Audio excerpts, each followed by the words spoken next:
I like to think about what the artist has in mind when they're creating the artwork for the character.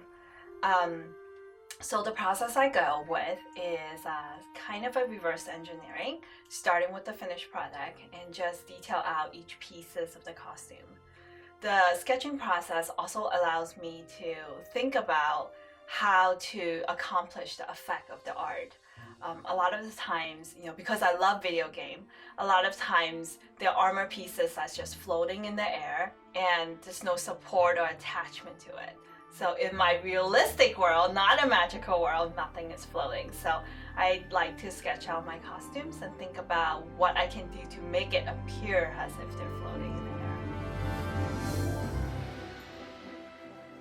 I think the biggest challenge in creating a costume is getting the proportions correct. I'm petite, but sometimes I want to make a costume character like 6 or 7 feet tall.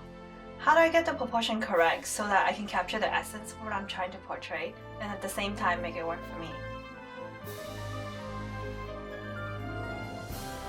All the way back in my high school years, I majored in fashion design.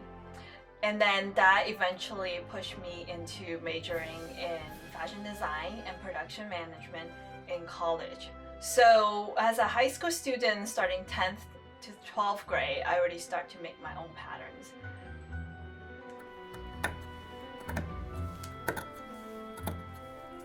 Recently, I got involved in working with McCall to establish my own line of cosplay patterns. My emphasis in making cosplay is my original work. It's a process of doing something I really love doing, and I spend a lot of time sharing my knowledge in pattern making with the world. I post it on my Facebook page a lot, and I share tips, best practices, and how I make my cosplays.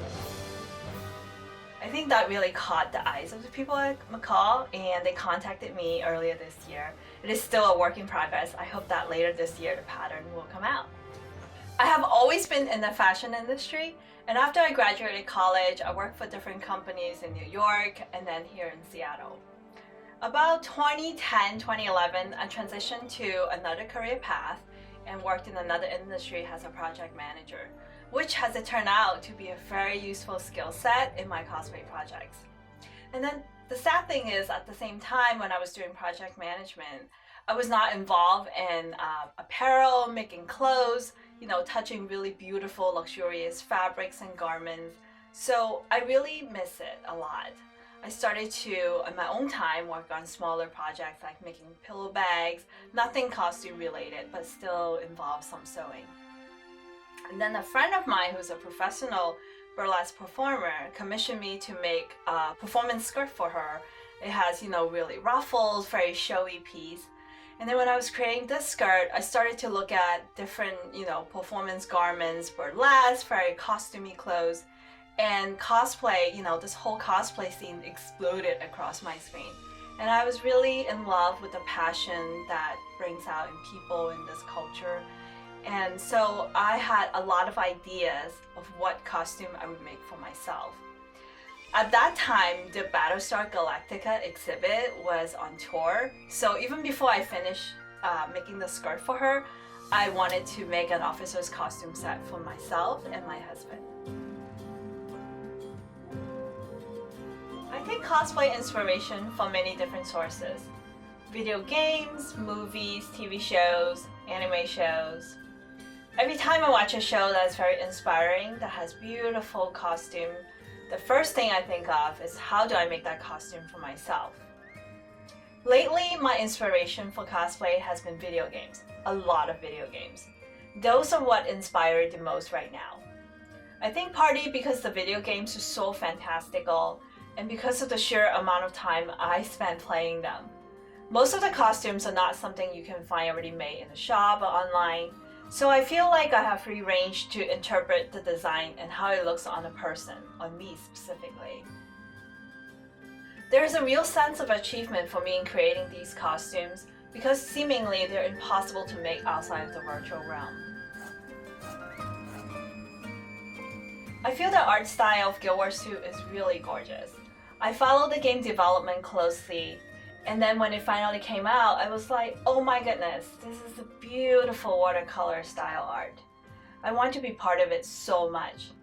I made my very first Guild Wars 2 costume about 3 years ago, and at that time I went to a game convention here in Seattle called PAX Prime and met some of the developers, some of whom have become really good friends with me. I just love the people that created this game and the community that surrounds it. My character's name is Pacifica Wool, and she is a light class elementalist. The armor I'm making for her is the Laystone armor, which came out with the Guild Wars 2 expansion, Heart of Thorns.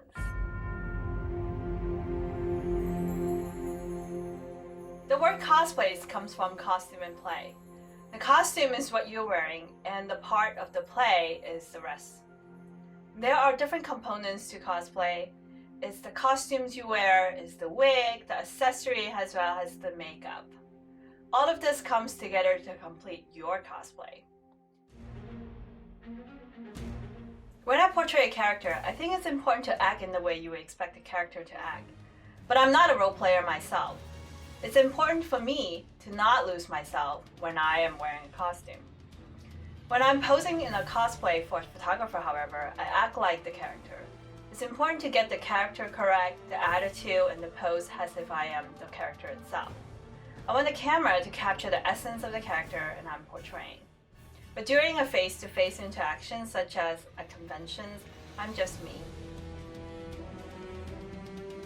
In the process of creating my cosplay costume, I'm already thinking about what the character would do in them.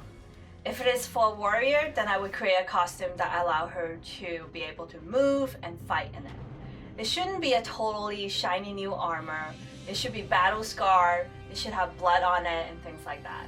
By the time I'm done creating the costume, I already have spent a ton of hours into thinking about this character and filling in the gaps of what the video game doesn't show.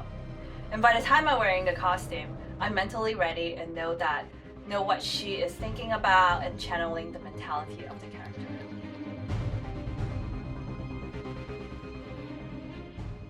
This will be the most armored piece I have ever created. I've been leaning towards making armor pieces more and more and letting the portion of hard armor versus sewn costume pieces take over my creations.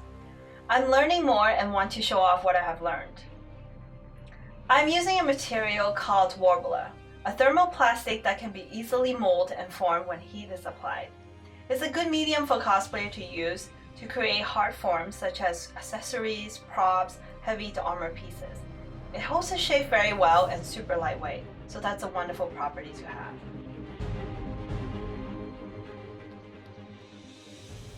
Accessories are an important part to make my cosplays look authentic. When it's an accessory that is very meaningful and specialized to the character, like a necklace with a sigil, I usually will create that myself. I enjoy making jewelry and at one time was selling jewelry I make online. For the most part, I make my accessories or buy official licensed products. In the beginning, I was very much into sewing and rejected any idea of making props. I felt that sewing alone should be enough. But as I begin to see more armor sets and things like that, I realized sewing isn't going to satisfy my curiosity. There are many mediums for making costumes, such as plastics, foam, as well as 3D printing. Now, 3D printing is the next phase of perfecting a cosplay. I think it's pretty amazing. It's expensive, undoubtedly, because you have to buy a 3D printing machine, learn the software program, and then buy the plastic filaments to print. So there are many alternatives to what you can use to create your costume. But your passion should be the most important thing. Don't let budget be the limit of what you can make.